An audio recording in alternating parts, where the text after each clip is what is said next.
பல 100 ஆண்டுகளுக்கு முன்பு சிதம்பரம் அருகே சேந்தனார் என்ற எளிய சிவன் பக்தர் இருந்தார். அவர் தொழில் விறகு வெற்றது.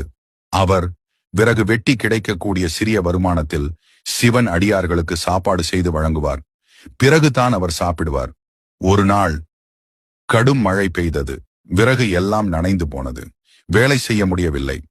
இன்று சிவன் அடியார்களுக்கு எப்படி சாப்பாடு போட போறேன் என்று சேந்தனார் மனம் கலங்கினார். அவர் கையில் இருந்த கடைசி பணத்தில் களி கிண்டி ஒரு சிவன் அடியார் வந்தாலும் அன்னம் போடணும் என்று காத்திருந்தார். ஆனால் அந்த நாள் ஒருவரும் வரவில்லை. கண்களில் கண்ணீர், மனதில் வேதனை. அப்பா சிவனே, உன் அடியார்களுக்கு இன்று அன்னம் போட முடியலையே என்று வருந்தினான்.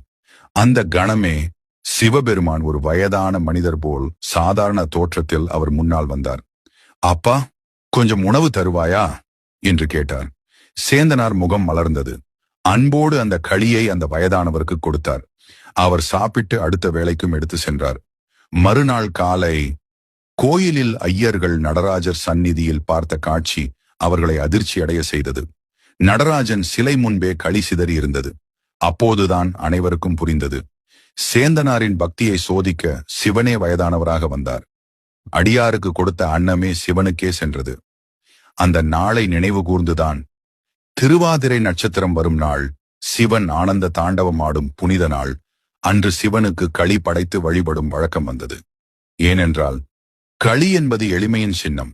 அன்போடு கொடுத்த அன்னமே சிவனுக்கு மிகப்பெரிய நிவேதனம். அதனால்தான் இன்றும் திருவாதிரை அன்று சிவனுக்கு களி படைத்து அடியார்களோடு பகிர்ந்து உண்டாள். ஓம் நம சிவாய.